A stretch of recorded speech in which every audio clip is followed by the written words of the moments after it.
The fluorescent light above Marcus Chin's workbench flickered with the rhythm of an old heartbeat, casting uneven shadows across the cluttered garage floor.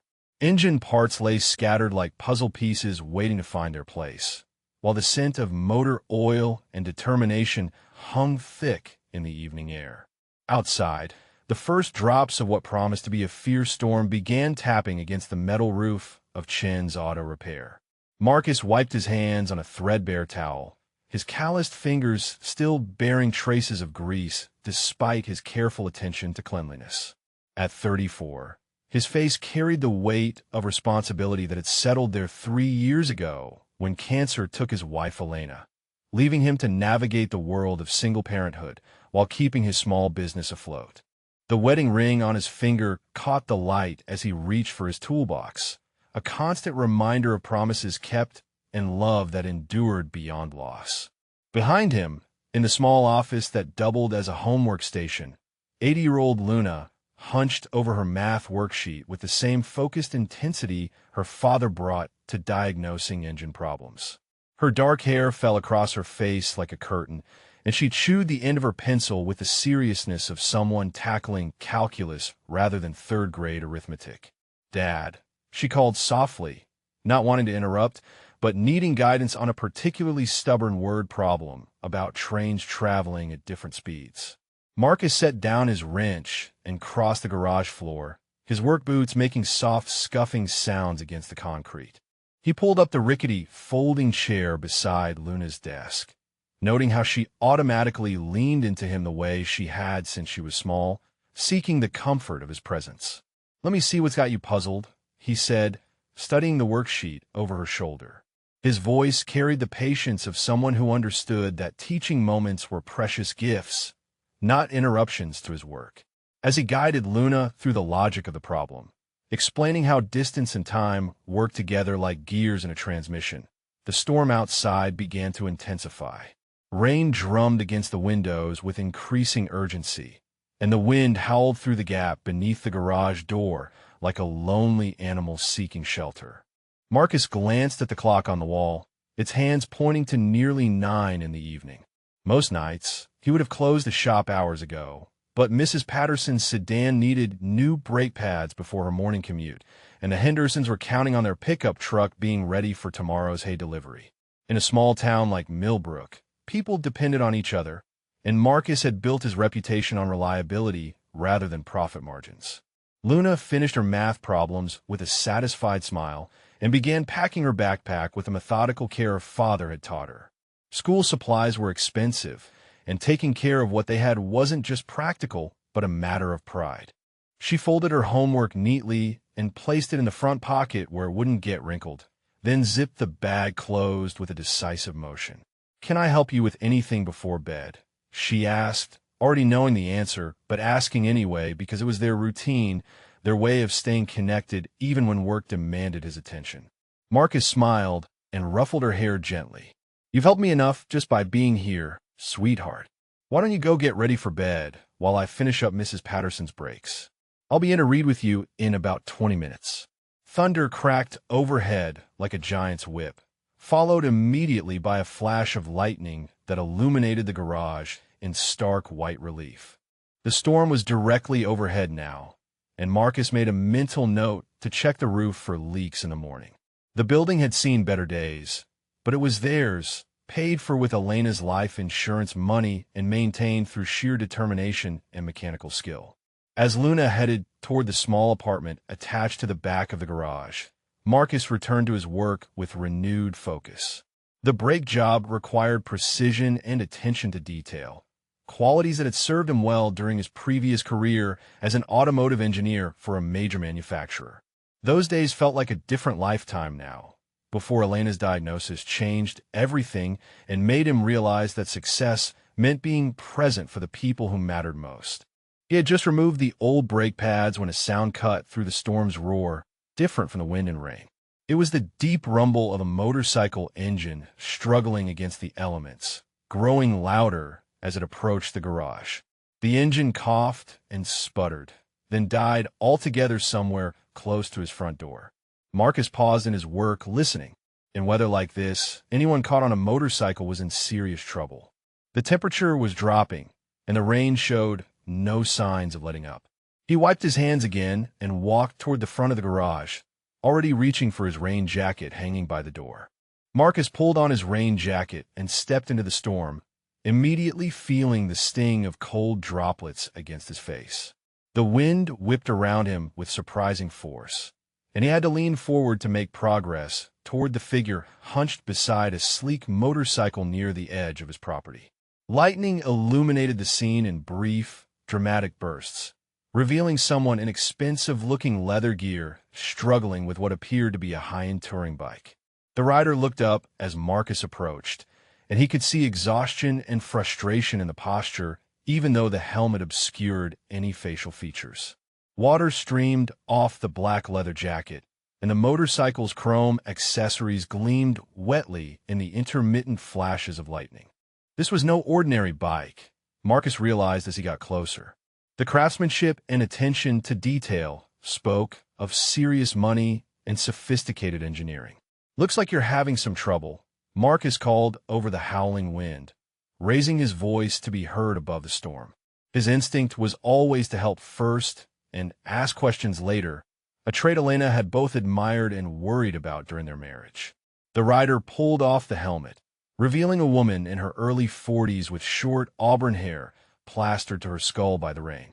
Her face was angular and intelligent, with the kind of composed bearing that suggested she was accustomed to being in control of situations. Right now, however, she looked thoroughly defeated by circumstances beyond her command. "Engine just died on me about a mile back," she said, her voice carrying a slight tremor that could have been from cold or frustration. "I managed to coast here, but I have no idea what's wrong. I'm not exactly dressed for a breakdown in weather like this." Marcus nodded toward his garage, already mentally cataloging the tools and diagnostic equipment he would need. "Let's get you and the bike inside where we can take a proper look. No sense standing out here getting soaked while we figure out what's going on." Together, they wheeled the motorcycle through the rain toward the open garage door. Marcus noticed how the woman moved with practiced efficiency despite the challenging conditions, suggesting she was no stranger to handling motorcycles. The bike itself was a work of art, he observed as they rolled it into the fluorescent-lit workspace. Custom modifications and premium components were evident throughout, representing an investment that probably exceeded his annual income.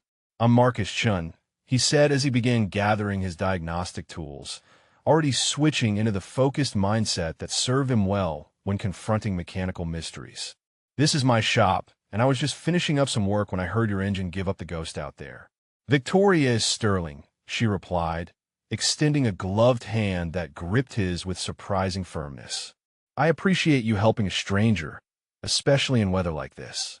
Most people would have stayed inside and minded their own business." Marcus shrugged as he connected his diagnostic scanner to the motorcycle's electronic systems. "Around here, we tend to look out for each other. Besides, nobody should be stranded in a storm like this if there's something I can do about it." The scanner began its analysis while Marcus performed a visual inspection of the engine compartments and electrical connections. His movements were methodical and confident, the result of years spent developing an almost intuitive understanding of how machines communicated their problems. Victoria watched with growing interest as he worked, noting the precision of his approach and the way he seemed to listen to sounds she couldn't even detect. Luna appeared in the doorway to the office, drawn by curiosity about their unexpected visitor. She had changed into her pajamas and fuzzy slippers, her hair now neatly braided for sleep. Her eyes widened at the sight of the magnificent motorcycle dominating the center of the garage floor. "Wow," she breathed, unconsciously moving closer to examine the bike's sleek lines and sophisticated instrumentation. "That's the most beautiful motorcycle I've ever seen. It looks like something from a science fiction movie." Victoria smiled for the first time since arriving, charmed by the child's obvious fascination and unguarded enthusiasm. "It does feel a bit like riding a spaceship sometimes, especially when everything's working properly. Right now, though, it's more like riding a very expensive paperweight." Marcus looked up from his diagnostic work, noting the readouts on his scanner with the kind of focused attention he brought to complex problems. The initial results were puzzling, showing intermittent electrical faults that could indicate several different underlying issues. This wasn't going to be a simple roadside fix, he realized with growing concern for his stranded visitor. "Luna," he said gently, "why don't you go brush your teeth and get ready for bed? Miss Sterling and I have some work to do here, and you have school tomorrow." "But Dad," Luna protested with the universal reluctance of children being sent away from interesting adult activities. "I want to see how motorcycles work. Maybe I can help somehow." Victoria knelt down to Luna's eye level, her expression serious but kind. "Your father needs to concentrate right now, and the best way you can help is by getting the rest you need for tomorrow. But I promise, if I'm still here in the morning, I'll tell you all about how this bike works and some of the places it's taken me." Luna considered this offer with the gravity of someone weighing a significant business proposition, then nodded reluctantly and headed toward the apartment. Marcus watched her go with a mixture of pride and protective concern that had become his constant companion since Elena's death, grateful for Victoria's tactful handling of his daughter's curiosity. The storm continued to rage outside, showing no signs of diminishing.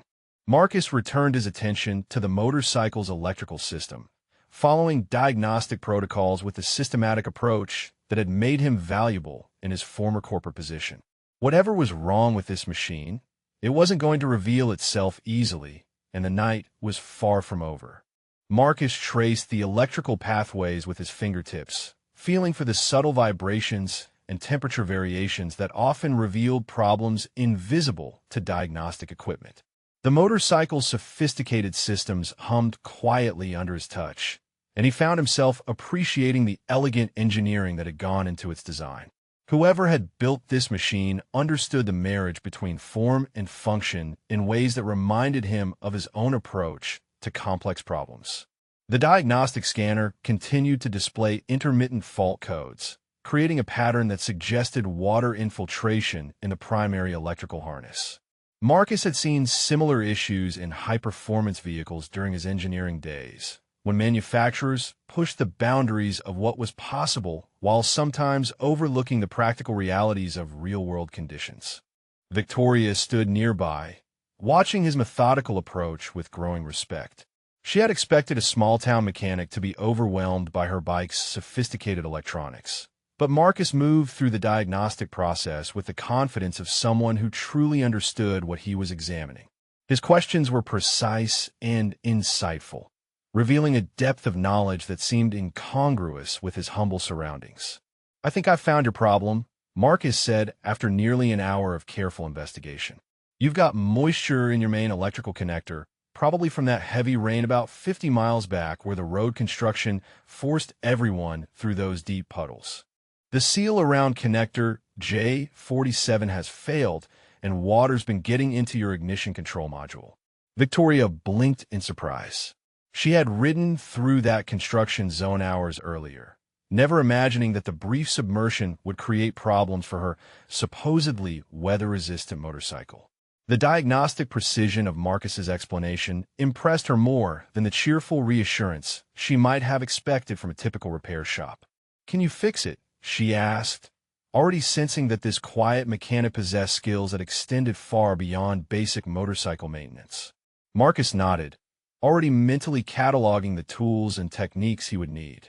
"I'll have to disassemble the entire electrical harness and dry out the affected components.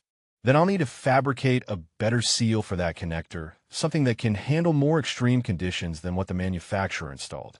It's not a quick fix, but it's definitely doable."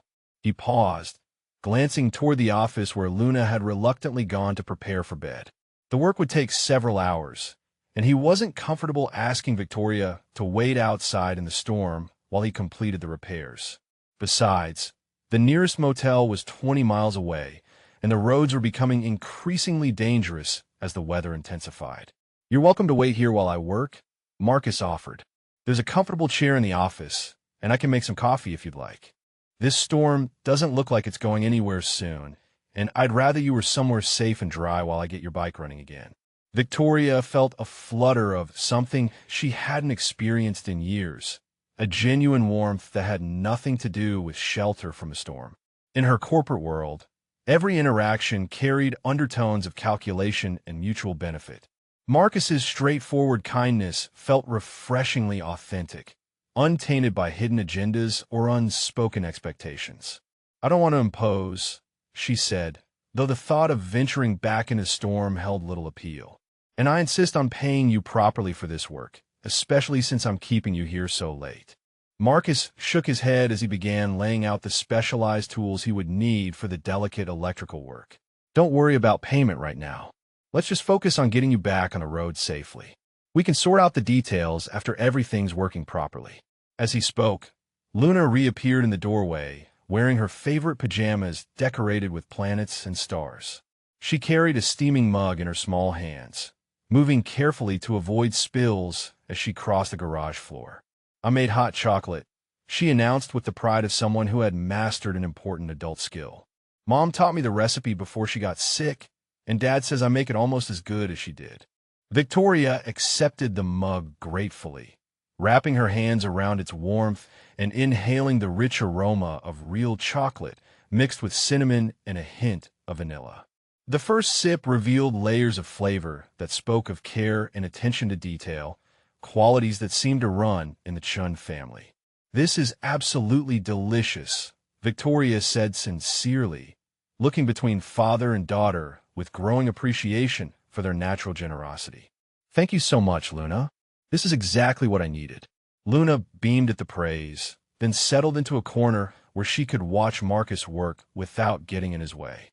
Her presence seemed to energize her father, who began explaining his diagnostic process in terms simple enough for an 80-year-old to understand, while sophisticated enough to reveal the depth of his expertise. Marcus carefully removed the motorcycle's main electrical panel, revealing a complex network of wires and connectors that most mechanics would find intimidating. His movements were precise and confident as he isolated the problematic components, documenting each step with the methodical approach of someone accustomed to solving problems that others couldn't even diagnose. The J47 connector was indeed compromised, its supposedly waterproof seal having failed under conditions that exceeded the manufacturer's testing parameters. Marcus examined the component with the critical eye of an engineer, already envisioning improvements to the design that would prevent similar failures in the future. Victoria watched in fascination as Marcus fabricated a custom gasket using materials from his surprisingly well-equipped supply cabinet.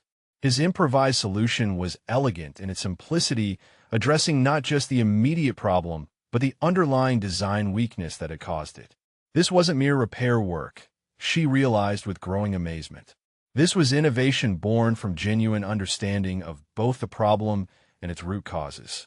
The sound of a diesel truck rumbling to a stop outside the garage cut through the steady rhythm of rain against the metal roof. Marcus looked up from his delicate work on the motorcycle's electrical system, his brow furrowing slightly as he recognized the aggressive engine note of Derek Walsh's oversized pickup. The timing couldn't have been worse, given the complexity of the repair work and the presence of his unexpected guest. Derek's heavy footsteps splashed through puddles as he jogged toward the garage, his expensive rain gear doing little to mask the swagger that had irritated Marcus since their corporate days together at Pinnacle Automotive. The two men had started as engineers in the same department, but Derek had chosen the path of office politics and strategic networking, while Marcus had focused on actual problem-solving and innovation. Well, Derek said as he stepped into the fluorescent-lit workspace, shaking water from his jacket with theatrical exaggeration. "Working late again, Chun? Don't you know that successful business owners delegate the grunt work to employees?" Marcus continued his methodical approach to the electrical repair, not looking up from the delicate connector work that required his full attention. "Some jobs require a personal touch, Derek. Besides, I enjoy the actual work, not just collecting checks from other people's efforts." Derek's eyes swept across the garage, taking in the expensive motorcycle and the woman sitting quietly in the corner with Luna's homemade hot chocolate. His expression shifted to the calculating look Victoria recognized from countless boardroom encounters, the predatory assessment of someone evaluating potential opportunities or advantages. "I see you've picked up another charity case," Derek said with a laugh that carried no warmth. "Marcus, you got to stop giving away your services to every sob story that rolls through your door. This is a business, not a homeless shelter for broken-down vehicles." Victoria felt her jaw tighten at the casual dismissal, but she remained silent, curious to see how Marcus would respond to his former colleague's provocative comments. Luna looked up from her book with the sharp instincts of a child who sensed adult tension, moving slightly closer to her father as if offering wordless support. Marcus finally paused in his work, wiping his hands on a clean rag before meeting Derek's gaze directly. "Everyone deserves help when they're stranded in a storm like this, Derek. That's called basic human decency, something I thought they covered in the corporate sensitivity training you were always promoting." Derek laughed again, the sound echoing harshly in the confined space. "Human decency doesn't pay the bills, Marcus. That's why my shop in Riverside handles 3 times the volume yours does, with twice the profit margins. I focus on customers who can actually afford premium service, not random strangers with more problems than money." The casual cruelty of Derek's words hung in the air like exhaust fumes, creating an uncomfortable atmosphere that made Luna shift uneasily in her chair. Victoria found herself studying both men with the analytical skills that had served her well in countless business negotiations, noting the fundamental differences in their approaches to both work and life. Marcus returned to his electrical work with renewed focus, his movements precise despite the obvious tension Derek's presence had created. "Speaking of your Riverside operation, how's that class action lawsuit progressing? The one about the defective transmission repairs that left half your customers stranded on highways?" Derek's confident expression flickered momentarily before reasserting itself with practiced ease. "Those were isolated incidents blown out of proportion by ambulance-chasing lawyers. Besides, my insurance company handles all that legal nonsense while I focus on growing the business and maximizing shareholder value." Victoria watched this exchange with growing fascination, recognizing the dynamics of 2 fundamentally different business philosophies in collision. Derek represented everything she had come to question about corporate culture during her recent soul-searching journey, while Marcus embodied values that reminded her of her late father's approach to building sterling automotive from the ground up. The motorcycle's electrical system responded to Marcus's careful attention, components clicking back into proper alignment as he completed the custom gasket installation. His improvised solution was elegant in its simplicity, addressing not just the immediate moisture problem, but creating a more robust seal that would prevent future failures under similar conditions. "That's quite an impressive piece of machinery," Derek said, moving closer to examine the motorcycle with the appraising eye of someone calculating its monetary value. "Custom touring bike like that probably cost more than most people make in a year. I'm surprised the owner brought it to a small-time operation instead of a factory-authorized dealer." Marcus continued working without responding, but Victoria could see the subtle tension in his shoulders that suggested Derek's commentary was hitting its intended targets. The implication that Shin's Auto Repair wasn't sophisticated enough to handle premium equipment was clearly meant to undermine Marcus's confidence in front of his guest. Luna closed her book with a decisive snap and stood up from her chair with the kind of dignified posture that reminded Victoria of Elena's influence on her daughter's developing character. "Dad fixed Mr. Henderson's combine harvester last month when the dealer said it couldn't be repaired," she said with quiet pride. "And Mrs. Patterson says Dad's the only mechanic in 3 counties who can make her old sedan run like new." Derek's patronizing smile faltered slightly at the 80-year-old's unexpected defense of her father's abilities. "Smart kid you've got there, Marcus. Too bad she's learning that settling for small-town mediocrity is something to be proud of instead of something to overcome." The cruelty of using Luna as a weapon in his verbal assault on Marcus crossed a line that Victoria found unforgivable. Her corporate instincts screamed warnings about revealing too much too soon, but her fundamental sense of fairness overrode strategic considerations as she prepared to intervene in this increasingly uncomfortable confrontation. Marcus straightened slowly from his work, his calm demeanor masking what Victoria suspected was considerable anger at Derek's attack on his daughter and their chosen lifestyle. The electrical repair was nearly complete, she realized, noting the systematic way he had restored the motorcycle's complex systems to full functionality despite the challenging conditions and unwelcome distractions. Marcus turned his full attention back to the motorcycle's electrical system, his movements becoming more deliberate as he entered the final phase of the complex repair. The custom gasket he had fabricated was only part of the solution. The real challenge lay in recalibrating the ignition timing to compensate for the moisture damage that had affected the bike's sophisticated engine management system. Derek leaned against a workbench with studied casualness, clearly intending to witness what he expected would be Marcus's failure to properly diagnose the high-end machine's problems. His expression carried the smug satisfaction of someone anticipating vindication of his dismissive comments about small-town mechanical capabilities. Victoria watched Marcus access the motorcycle's onboard computer system using diagnostic equipment that seemed surprisingly advanced for such a modest garage. His fingers moved across the interface with practiced confidence, navigating through layers of programming that most mechanics would find intimidating or incomprehensible. The ignition mapping is completely corrupted, Marcus explained as he worked, speaking primarily to Luna but loud enough for the adults to follow his reasoning. When water gets into the electrical system, it doesn't just cause immediate failures. It creates cascading errors that throw off all the timing calculations the engine needs to run properly. Derek snorted with derision. Sounds like you're in over your head, Sean. These European touring bikes have proprietary software that requires factory authorization codes to modify. You can't just improvise your way through computer programming like you're fixing a lawnmower engine. Marcus paused in his work, looking up with the patient expression he reserved for people who confuse complexity with impossibility. The principles are the same regardless of the manufacturer's marketing claims, Derek. Internal combustion engines have been operating on identical fundamentals for over a century. The computers just automate calculations that good mechanics have always done by feel and experience. He returned to the diagnostic interface, his movements becoming more fluid as he accessed deeper levels of the motorcycle's control systems.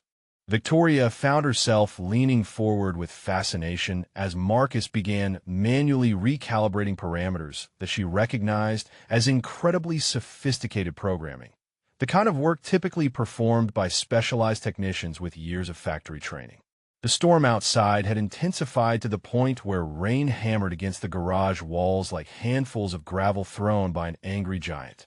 Lightning flashed with increasing frequency, illuminating the workspace in stark white bursts that cast dramatic shadows across Marcus's focused features as he worked. Luna moved closer to her father's workstation, her natural curiosity overcoming any lingering tension from Derek's presence. She watched intently as Marcus explained each step of his diagnostic process, translating complex engineering concepts in a language an 80-year-old could understand without sacrificing technical accuracy.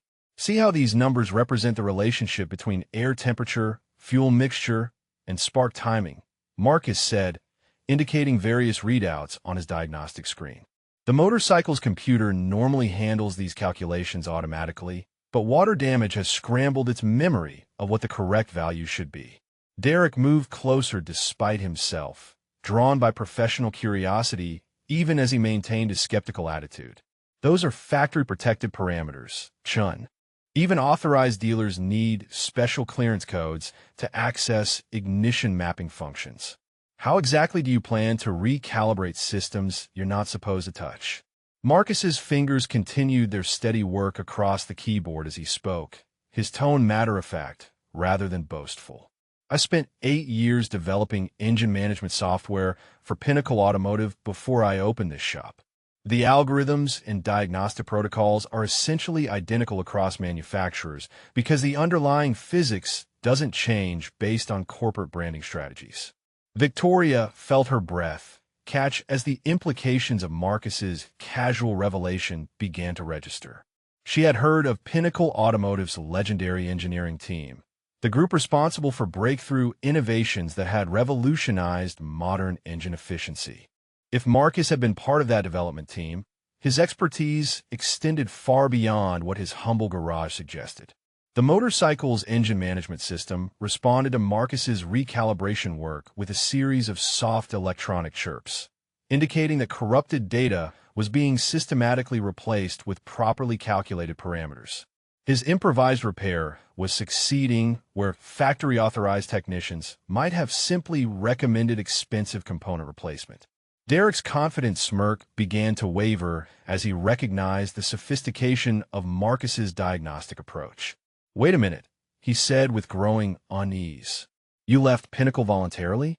I thought you got laid off during the restructuring after Elena got sick." Marcus completed another sequence of recalibration commands before responding, his voice carrying a quiet dignity that made Derek's prying questions seem petty and intrusive. "I resigned to take care of my family when it became clear that Elena's treatment would require my full attention. Some things are more important than career advancement, Derek." The simple honesty of Marcus's explanation hung in the air like a challenge to everything Derek represented about modern corporate priorities. Victoria found herself remembering her own late father's stories about choosing family over profit margins, decisions that had ultimately made Sterling Automotive stronger by maintaining its foundational values. Luna watched her father work with obvious pride, understanding perhaps better than the adults present that his technical brilliance was inseparable from his character. The same attention to detail that made him an exceptional engineer also made him a devoted father who prioritized her needs above his professional ambitions. The motorcycle's diagnostic systems indicated successful completion of the recalibration process as Marcus made final adjustments to the ignition timing parameters. His improvised solution had not only solved the immediate moisture problem, but had actually optimized the engine's performance beyond its original factory specifications.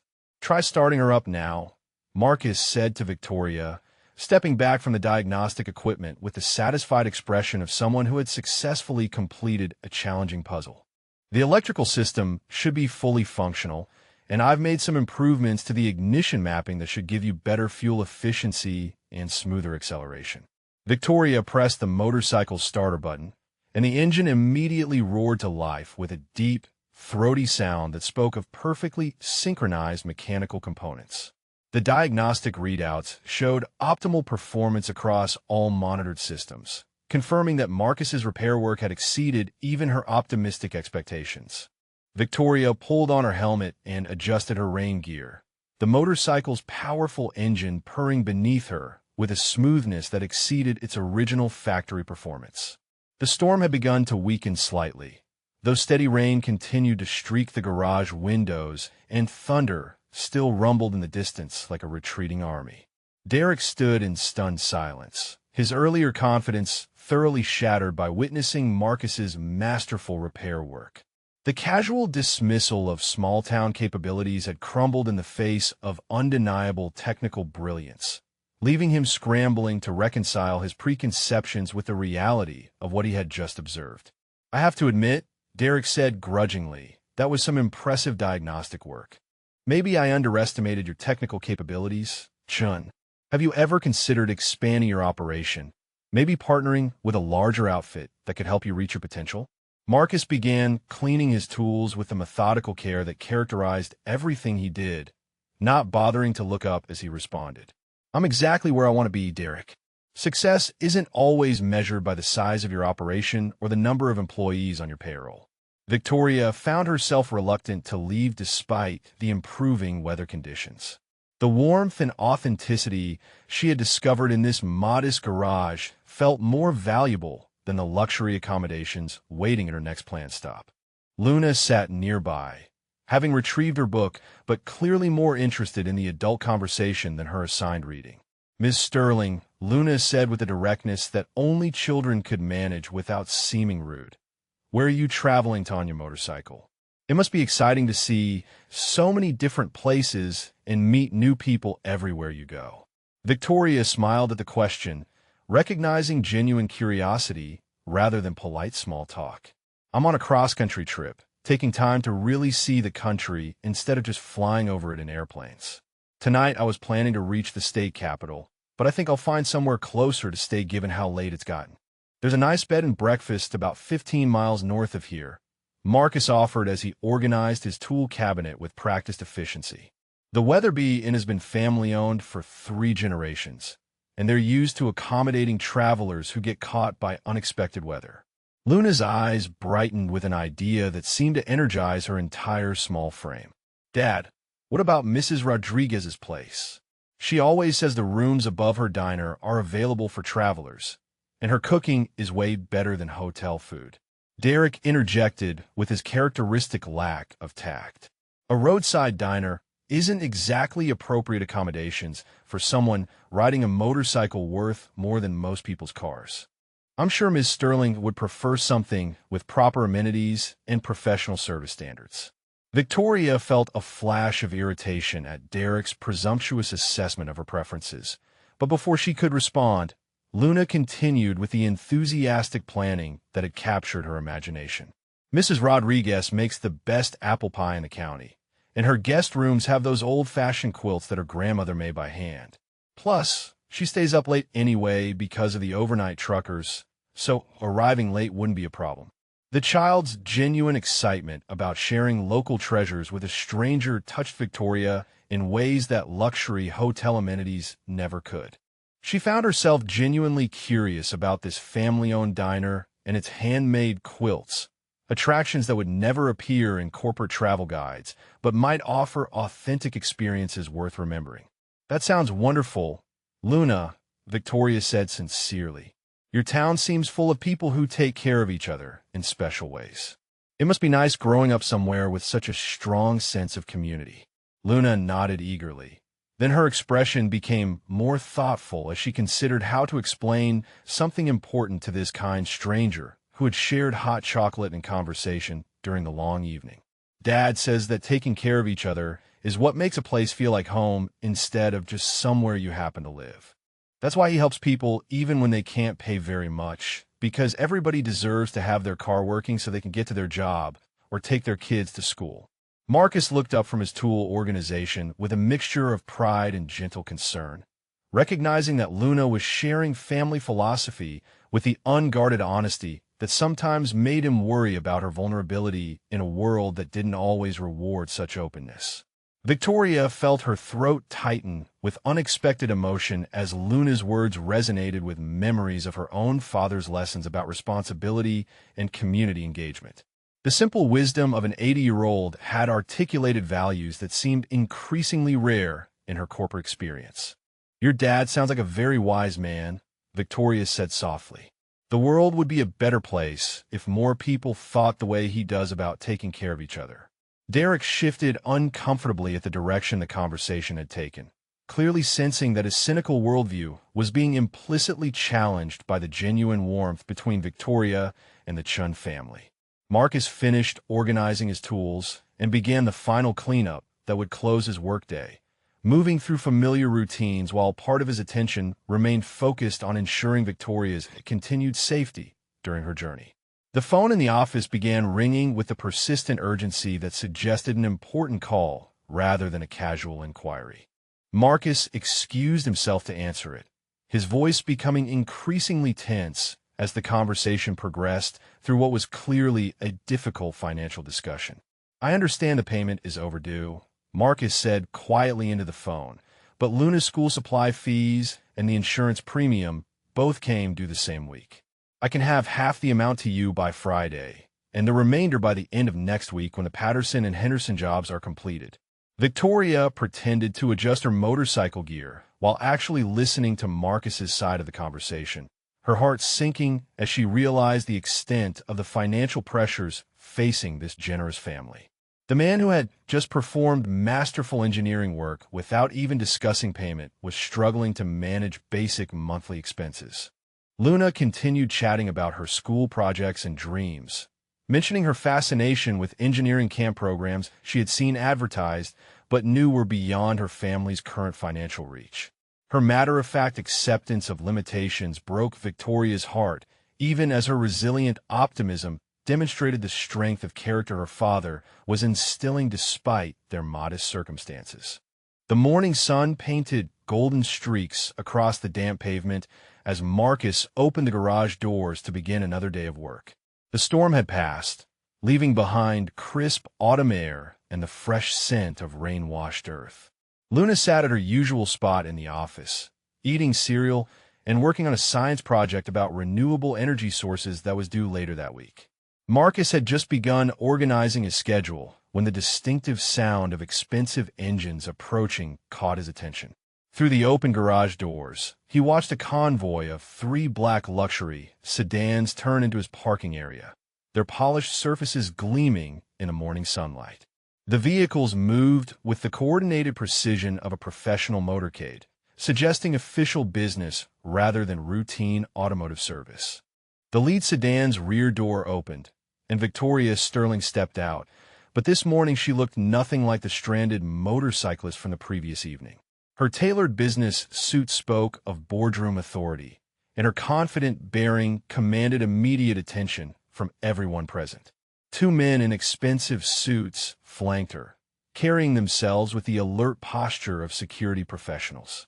Derek Walsh had arrived early to continue the previous evening's conversation about potential business partnerships, but his jaw dropped as he recognized the woman whose accommodations he had presumed to judge just hours before.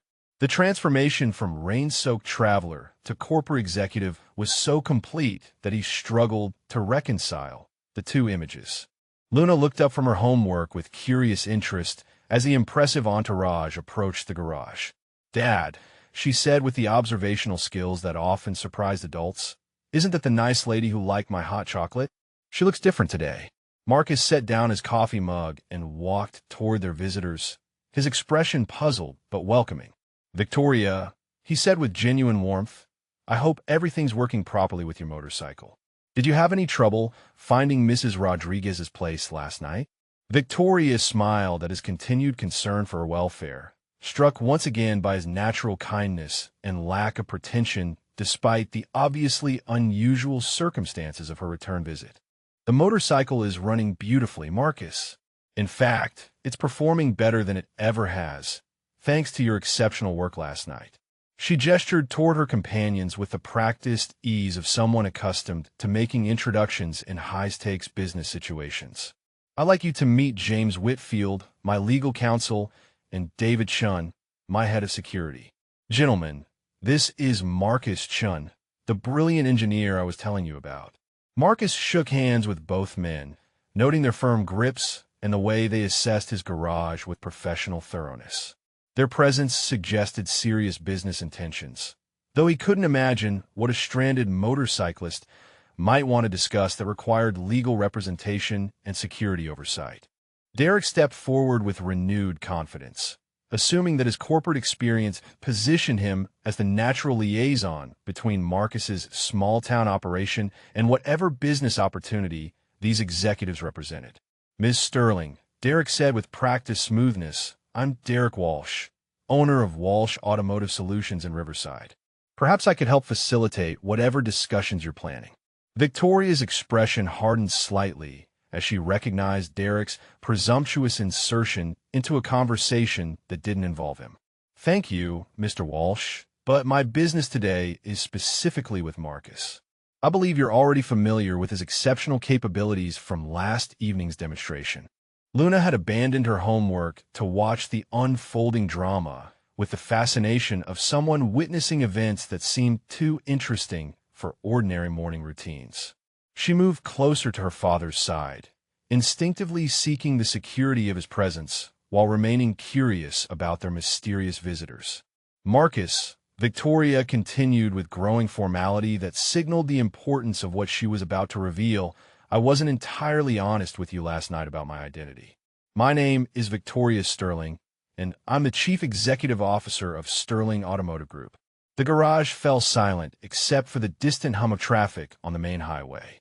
Marcus felt the ground shift beneath his feet as he processed the implications of Victoria's revelation.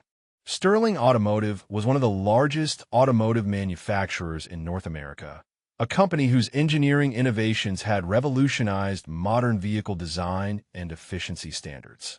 Derek's face cycled through expressions of shock, recognition, and desperate calculation as he realized he had spent the previous evening dismissing and condescending to one of the most powerful executives in the automotive industry. His earlier comments about charity cases and small-town mediocrity now seemed not just inappropriate, but potentially career-damaging. "I came here last night by accident," Victoria continued, her voice carrying the authority that had guided Sterling Automotive through decades of industry leadership. "But after witnessing your diagnostic brilliance and experiencing your family's extraordinary kindness, I realized that sometimes the most important discoveries happen when we least expect them." Marcus struggled to find words adequate for the surreal situation unfolding in his modest garage. The woman whose motorcycle he had repaired out of simple human decency commanded resources that dwarfed the entire economy of Millbrook, yet she had returned specifically to find him rather than continuing her journey. Luna tugged gently on her father's work shirt, her 80-year-old directness cutting through the adult confusion with typical clarity. "Dad," she whispered loudly enough for everyone to hear, "does this mean MS? Sterling is really rich and important like those people on the business news shows you sometimes watch?" Victoria knelt down to Luna's eye level with the same genuine warmth she had shown the previous evening, her corporate authority softening into the authentic kindness that had impressed Marcus during their first meeting. "I run a large company, Luna, but that doesn't make me more important than anyone else. What makes people truly important is how they treat others, especially when they think nobody is watching." She stood and faced Marcus directly, her expression serious but hopeful. "I've spent the past month traveling across the country, visiting small communities and trying to rediscover what made Sterling Automotive successful in the first place. Last night, in this garage, I found exactly what I was looking for." Derek made one last desperate attempt to insert himself into the conversation, sensing opportunity slipping away like water through his fingers.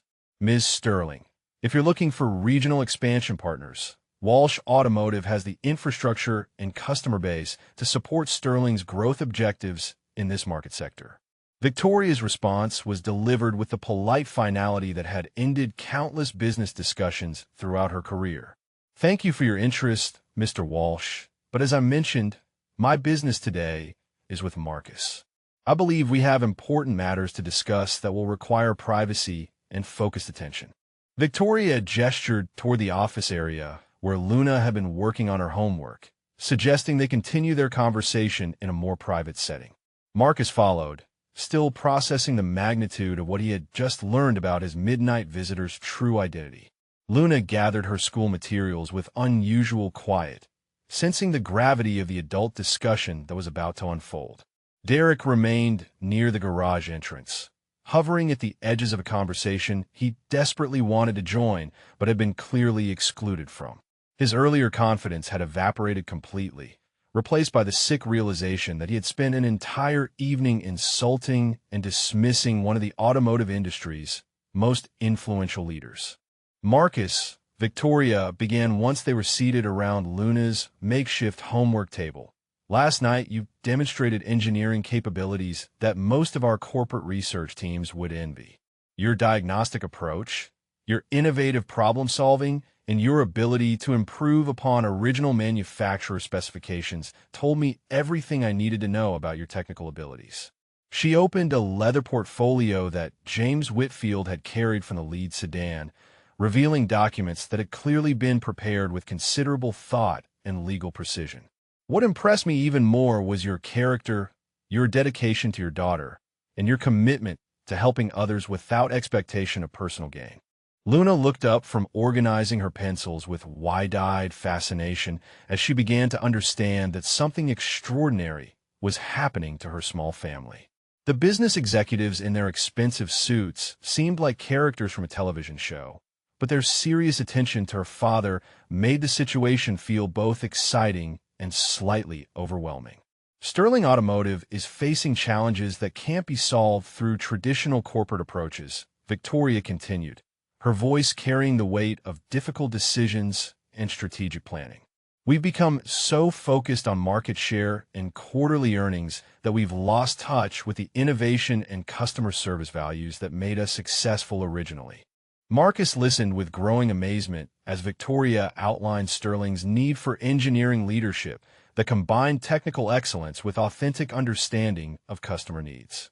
The position she was describing represented everything he had dreamed of during his corporate years, before Elena's illness had forced him to choose between career advancement and family responsibility. I'm offering you the position of Chief Innovation Officer at Sterling Automotive Group, Victoria said with the directness that had characterized their entire relationship. You would lead a team of 50 engineers and have complete authority over new product development and customer service protocols. The compensation package includes a base salary of $400,000 annually, plus performance bonuses and comprehensive benefits. The numbers hung in the air like something from a fantasy novel, representing more money than Marcus had earned in the previous 5 years combined. Luna's pencil stopped moving across her notebook paper as she absorbed the incomprehensible magnitude of what was being offered to her father. Derek's face had gone pale as he overheard fragments of the conversation from his position near the garage entrance. The executive position being offered to Marcus exceeded his own annual revenues by orders of magnitude, transforming his former colleague from small-town competitor into automotive industry leadership overnight.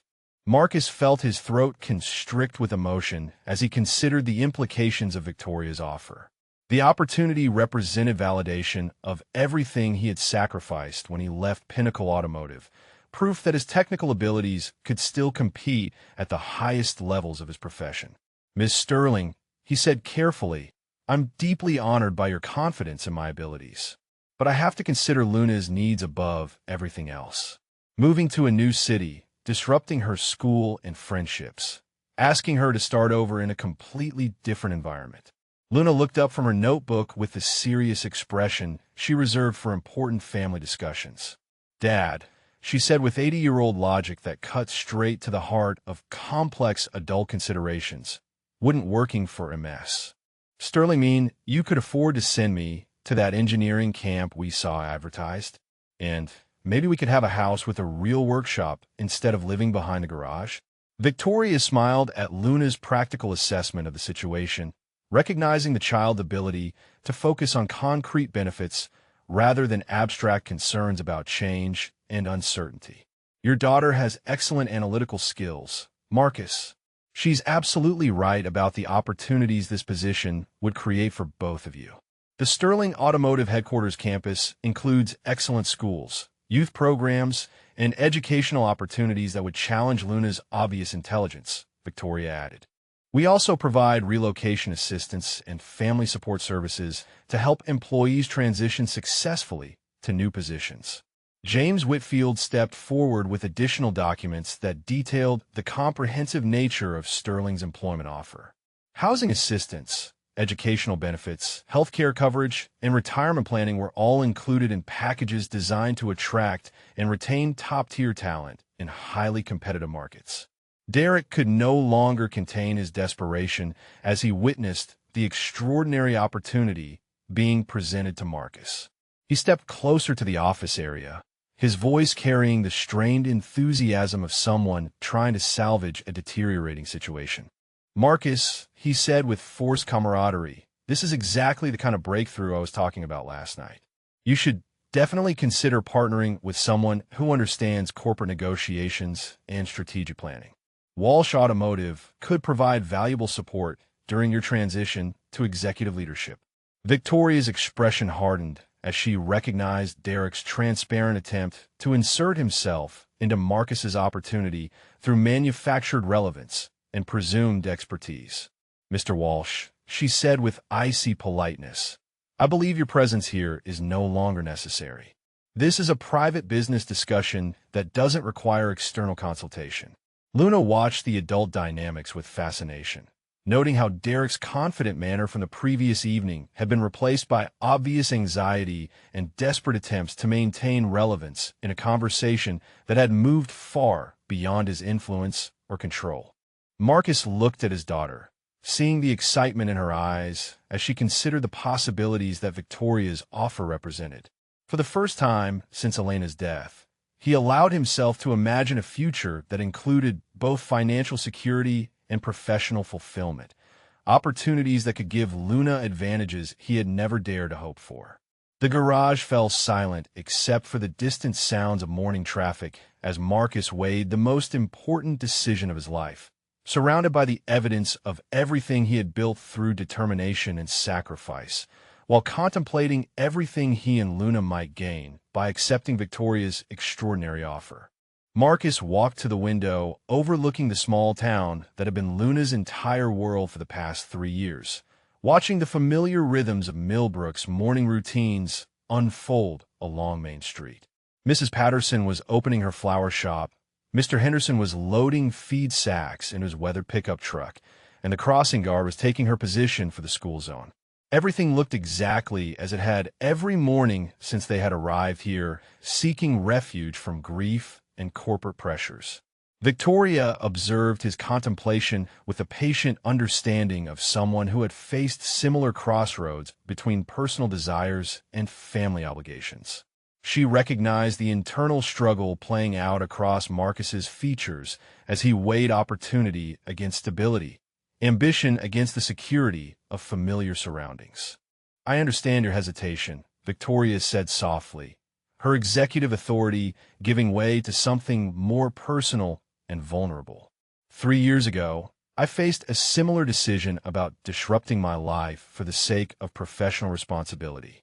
My father had built Sterling Automotive from nothing, and when he died suddenly, I had to choose between the comfortable consulting career I loved and taking over a company I wasn't sure I was ready to lead.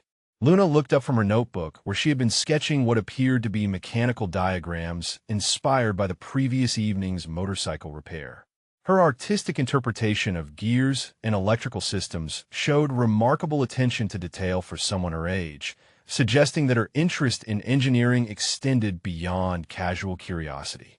Marcus turned from the window, his expression softening as he recognized the parallel between Victoria's experience and his own difficult choices. "What made you decide to take the risk?" he asked, genuinely curious about the decision-making process that had shaped one of the automotive industry's most successful leaders. Victoria's smile carried traces of old pain mixed with hard-won wisdom as she considered how to explain the complex emotions that had driven her acceptance of responsibility she had never sought. "My father taught me that our greatest opportunities often come disguised as our most frightening challenges. He used to say that staying safe and comfortable was really just another way of moving backward." She gestured toward the garage, where Marcus's diagnostic equipment and improvised repair solutions represented years of accumulated expertise and creative problem-solving. "Last night, watching you work, I saw the same innovative spirit that my father brought to everything he built. That's not something you can teach in business schools or acquire through corporate training programs." Derek had positioned himself near the garage entrance where he could overhear the conversation while maintaining the pretense of examining Marcus's equipment. His earlier dismissive comments about small-town mediocrity now seemed not just inappropriate, but professionally suicidal, given Victoria Sterling's obvious respect for Marcus's capabilities. Luna closed her notebook and looked directly at Victoria with the earnest curiosity that had characterized her interactions with adults throughout her young life. "Miss Sterling," she said thoughtfully, "when you took over your dad's company, were you scared about whether you were smart enough to do a good job?" The question caught Victoria off guard with its perceptive recognition of the self-doubt that had plagued her during those early months of corporate leadership. She knelt down to Luna's eye level, remembering her own father's patient answers to similar questions during her childhood visits to Sterling's original manufacturing facility. "I was terrified, Luna," Victoria admitted with the honesty that had become easier during her month-long journey of self-discovery. "I worried that I would disappoint the employees who had worked for my father for decades, and that I would make mistakes that would hurt the company he had spent his entire life building. Marcus felt something shift inside his chest as he watched Victoria's authentic connection with his daughter, recognizing the same genuine warmth and respect for children that had made Elena such an exceptional mother. The corporate executive who commanded billions in resources was revealing herself to be someone who understood the importance of honest communication with young people. But you figured out how to be successful anyway, Luna observed with the logical reasoning that often impressed adults with its clarity and directness. And now you have a really important job helping people make better cars and trucks. Victoria nodded, her expression growing more animated as she considered how to explain complex business concepts in terms an 80-year-old could understand and appreciate. The most important thing I learned was that being successful means surrounding yourself with people who are smarter than you in areas where you need help. That's why I'm here talking to your father today. She stood and faced Marcus directly, her business persona returning but tempered with the personal connection they had established through their shared experiences with loss and responsibility. Marcus, I'm not asking you to abandon everything you've built here. I'm asking you to take what you've learned and use it to help thousands of families who depend on reliable transportation for their livelihoods. The scope of impact that Victoria was describing resonated with something deep in Marcus's engineering philosophy. The belief that technical excellence should serve human needs rather than abstract corporate objectives.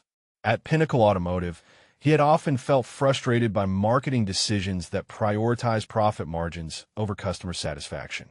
James Whitfield stepped forward with additional documentation that outlined Sterling's commitment to family-friendly policies and community engagement initiatives. The company maintains partnerships with excellent schools, offers comprehensive healthcare coverage, and provides educational scholarships for employees' children, he explained with professional thoroughness. Luna's eyes widened at the mention of educational scholarships, immediately connecting this information to her earlier questions about engineering camp opportunities. "Dad," she said with growing excitement, "does this mean I could really go to that space engineering program at the university if you take the job with Ms. Sterling?" Marcus felt his resistance crumbling as he considered the opportunities that Victoria's offer would create for Luna's intellectual development and future prospects. The engineering camp that had seemed financially impossible just hours earlier was suddenly within reach, along with educational advantages he had never imagined being able to provide. Derek made one final desperate attempt to maintain relevance in the conversation by approaching the office area with forced confidence. "Marcus," he said with strained enthusiasm, "you should remember that major career transitions can be risky without proper guidance from someone with corporate experience. Walsh Automotive could provide valuable consultation during your negotiations with Sterling." Victoria's patience with Derek's presumptuous interruptions had clearly reached its limit. "Mr. Walsh," she said with the authoritative tone that had ended countless unproductive business meetings, "your continued presence here is neither welcome nor necessary. I suggest you focus your attention on your own business interests and allow Marcus to make his decision without unwanted interference." Were the extraordinary events at Shen's auto repair spread through Millbrook with a lightning speed that characterized small-town communication networks. By mid-morning, a steady stream of curious neighbors and longtime customers had begun gathering outside the garage, drawn by reports of luxury sedans, corporate executives, and life-changing job offers that seemed too dramatic for their quiet community. Elena Rodriguez arrived first, carrying a thermos of fresh coffee and wearing the concerned expression of someone who had heard conflicting versions of the same story from multiple sources. As the owner of Rodriguez Family Diner, she served as an unofficial information hub for local news, and her practical wisdom had helped many residents navigate difficult decisions over the years. "Marcus," she called from the garage entrance, "I heard through the grapevine that you've got some important visitors today. Thought you might need coffee and moral support while you're dealing with whatever's going on here." Victoria looked up from the documents spread across Luna's homework table, immediately recognizing Elena as the diner owner Luna had mentioned with such enthusiasm the previous evening. The woman's genuine concern for Marcus's welfare and her natural assumption that he might need support spoke volumes about the community relationships he had built in Millbrook. "Mrs. Rodriguez," Luna said with obvious affection, "this is Ms. Sterling, the nice lady whose motorcycle Dad fixed last night. She's offering Dad a really important job at her company, and it might mean we get to move somewhere with better schools and engineering programs." Elena's weathered face broke into a smile that mixed pride with inevitable sadness as she absorbed the implications of Luna's excited explanation. She had watched Marcus struggle to rebuild his life after Elena's death, admiring his dedication to both his daughter and his customers while worrying about the limitations their small town placed on his obvious talents. "Well now," Elena said with the diplomatic skill that had served her well in decades of managing customer relationships and community dynamics, "that sounds like exactly the kind of opportunity that smart people work their whole lives hoping to find. Marcus, you must be feeling pretty overwhelmed by all this excitement." Before Marcus could respond, Tom Henderson's pickup truck pulled into the parking area, followed closely by Patricia Patterson's sedan and several other vehicles belonging to longtime customers who had heard fragments of the morning's remarkable story. The impromptu gathering took on the characteristics of a community meeting, with neighbors clustering in small groups to exchange information and speculation. Derek watched this development with growing alarm, recognizing that public opinion was solidifying around support for Marcus's extraordinary opportunity. His hopes of inserting himself into the situation as a consultant or intermediary were evaporating as the community rallied around one of their own. Tom Henderson approached the garage entrance with the confident stride of someone accustomed to speaking his mind regardless of social hierarchies or corporate sensitivities. "Marcus," he announced loudly enough for everyone present to hear, "I've been telling folks all morning that this is exactly what you deserve after everything you've done for people in this town." The chorus of agreement from gathered neighbors created an atmosphere of celebration that surprised Victoria with its genuine warmth and community solidarity. She had expected resistance to Marcus's potential departure, but instead found herself witnessing a remarkable demonstration of collective support for individual opportunity. Patricia Patterson stepped forward with a dignified bearing that had made her a respected voice in local civic organizations for over 30 years. "Marcus fixed my car when 3 other mechanics said it couldn't be done," she declared with conviction that brooked no disagreement. "If this company is smart enough to recognize his abilities, then he'd be foolish not to take advantage of what they're offering." Luna watched the adults with fascination as she began to understand that her father's reputation in Millbrook extended far beyond her childhood observations. The respect and affection evident in every interaction revealed the depth of relationships he had built through consistent service and genuine care for his customers' needs. Derek sensed his last opportunity slipping away as public opinion crystallized around support for Marcus's corporate opportunity. In a desperate attempt to undermine confidence in the decision, he raised his voice to address the growing crowd. "People need to remember that corporate executives make promises they can't always keep," Derek announced with the authority of someone claiming superior business experience. "I've seen plenty of small-town mechanics get recruited by big companies, only to discover that they can't handle the pressure and politics of corporate environments."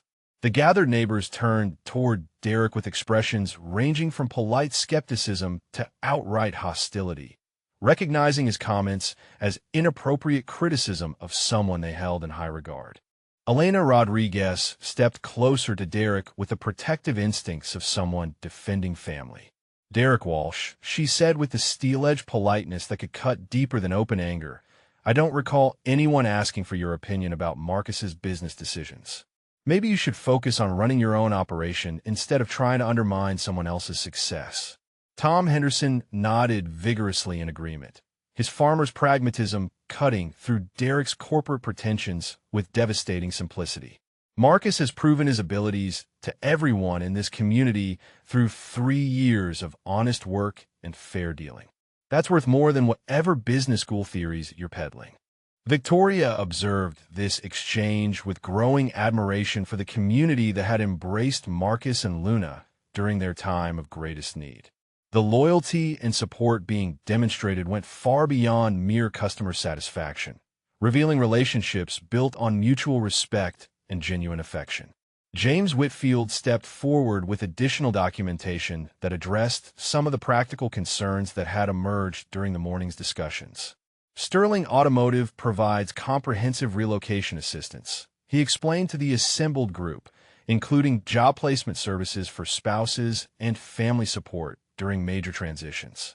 Luna tugged on her father's work shirt with the gentle persistence that had become their signal for private conversations. "Dad," she whispered loudly enough for nearby adults to hear, "all these people came here because they care about what happens to us. That means we're really lucky to live in a place where neighbors look out for each other."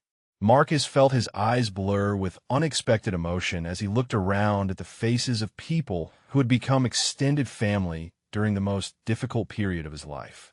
Their willingness to celebrate his opportunity, despite knowing they would miss his presence, revealed the true nature of community bonds that transcended mere business relationships.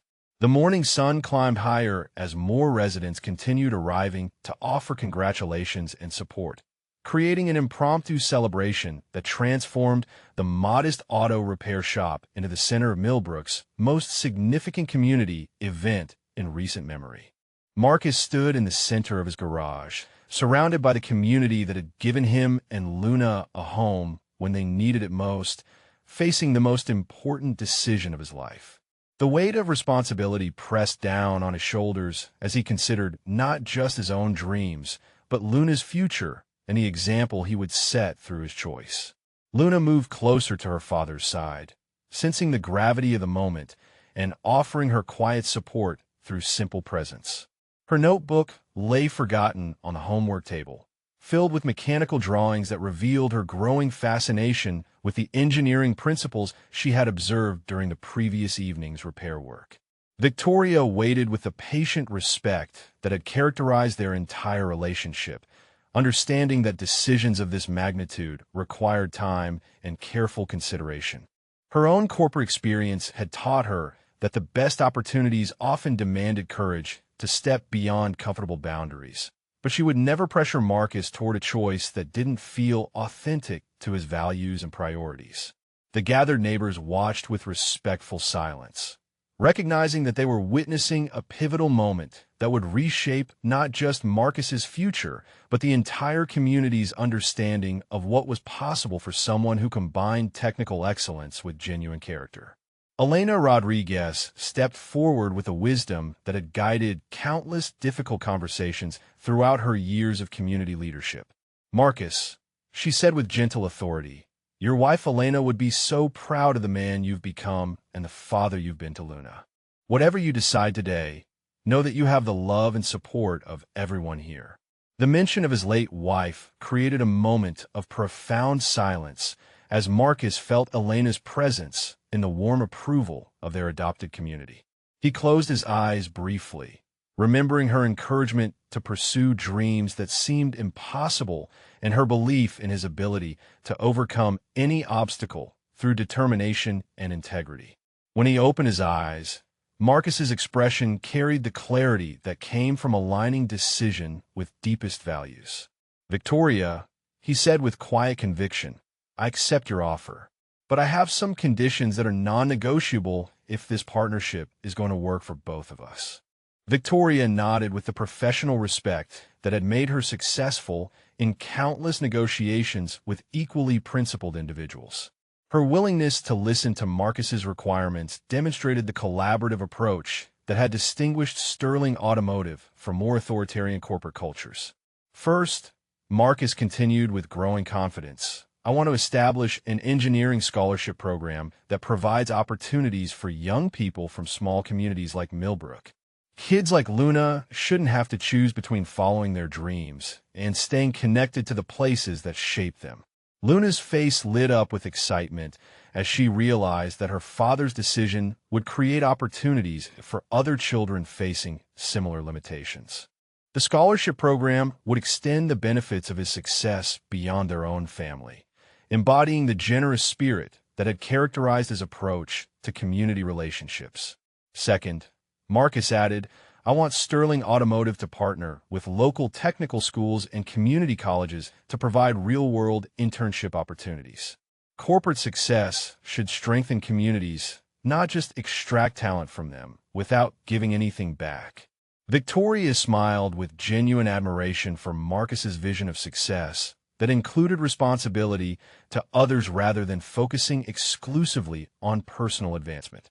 His conditions aligned perfectly with Sterling's renewed commitment to community engagement and sustainable business practices. James Whitfield stepped forward with legal documents that had been prepared to accommodate exactly the kind of socially conscious leadership that Marcus was proposing. Sterling Automotive has been seeking ways to expand our educational partnerships and community investment programs, he explained with professional enthusiasm. Derek Walsh made one final attempt to salvage relevance from the situation that had moved completely beyond his influence or understanding. Perhaps Walsh Automotive could serve as a regional coordinator for these educational initiatives, he suggested with desperate optimism that fooled no one present.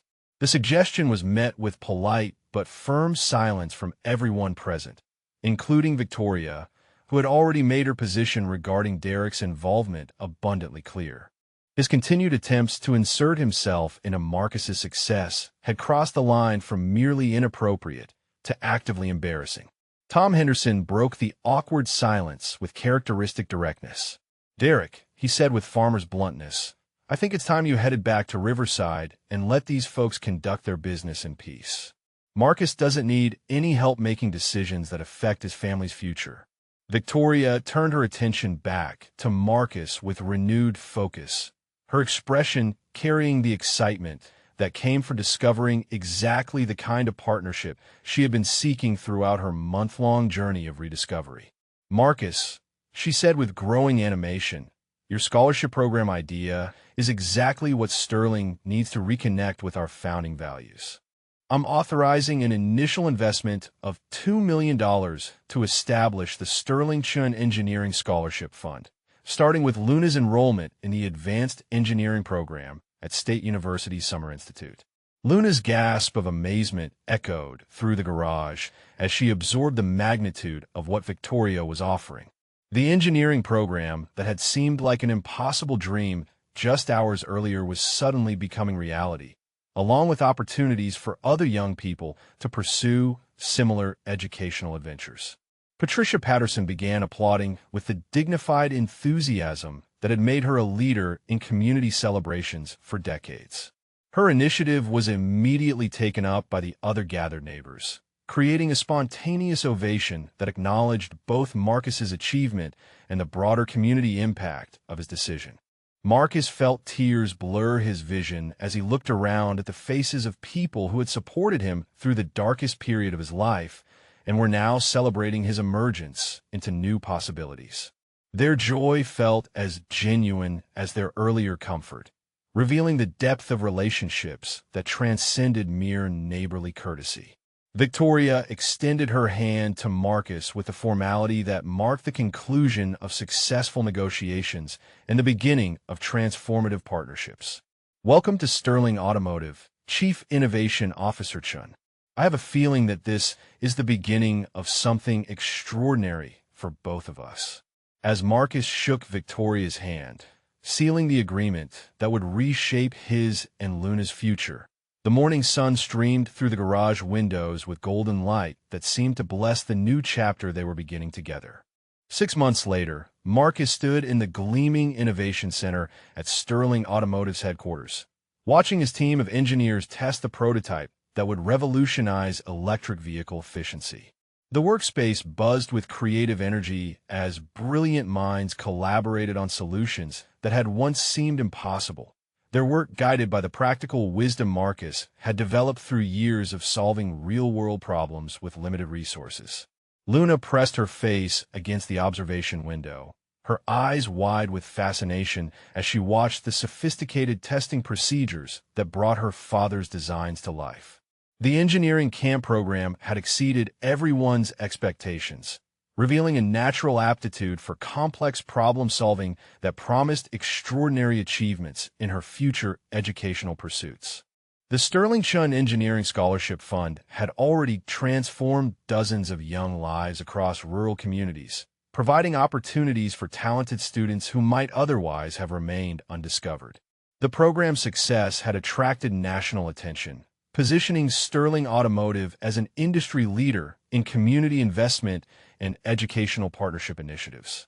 Victoria joined them at the observation window, her expression carrying the satisfaction that came from witnessing vision transformed into measurable impact.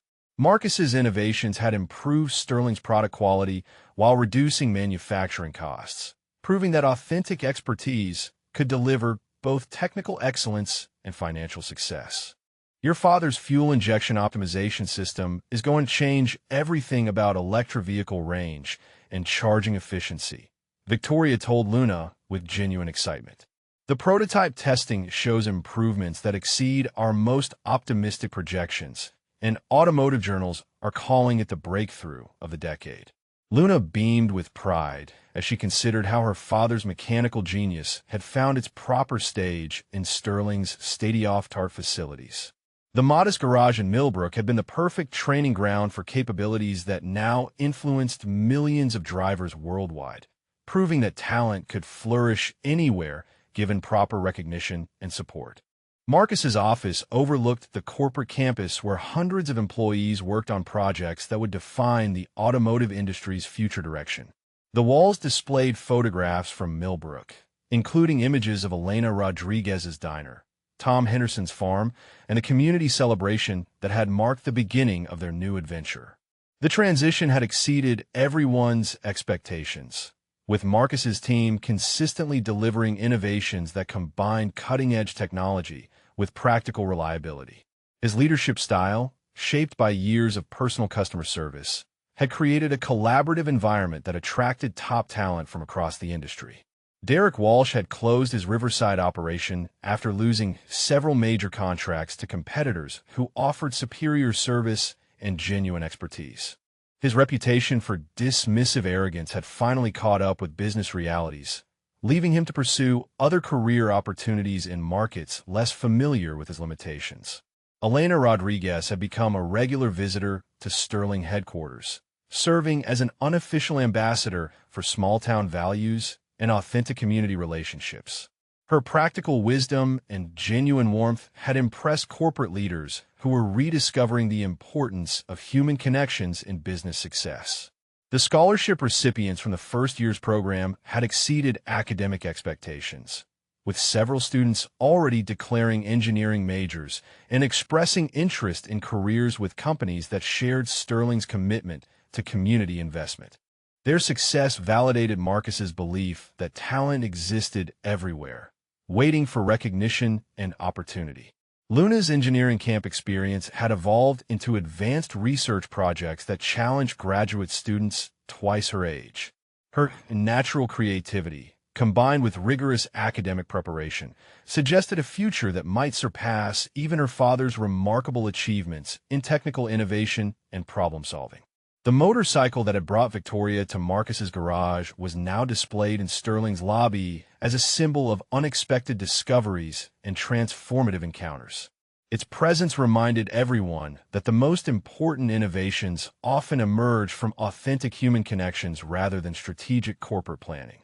Tom Henderson had visited the headquarters the previous month, marveling at the sophisticated facilities while maintaining his farmer's skepticism about unnecessary complexity. His practical questions had inspired several design improvements that made Sterling's products more reliable and user-friendly for customers who depended on vehicles for essential daily activities. Patricia Patterson had organized a Millbrook Appreciation Day at Sterling headquarters, bringing dozens of community members to celebrate Marcus's success and witness the impact of their support during his family's most challenging period. The event had become an annual tradition that strengthened bonds between corporate leadership and grassroots community values. Marcus walked through the Innovation Center each morning with gratitude for the opportunity to combine professional fulfillment with meaningful family life.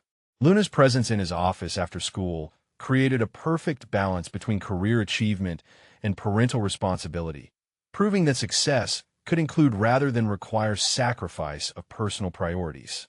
Victoria's motorcycle journeys had become a quarterly tradition, taking her to small communities across the country where she discovered other overlooked talents and innovative solutions waiting for recognition. Her commitment to authentic leadership had restored Sterling's reputation as a company that valued people over pure profit maximization. The evening sun streamed through the Innovation Center's windows as Marcus prepared to leave for Luna's science fair presentation at her new school.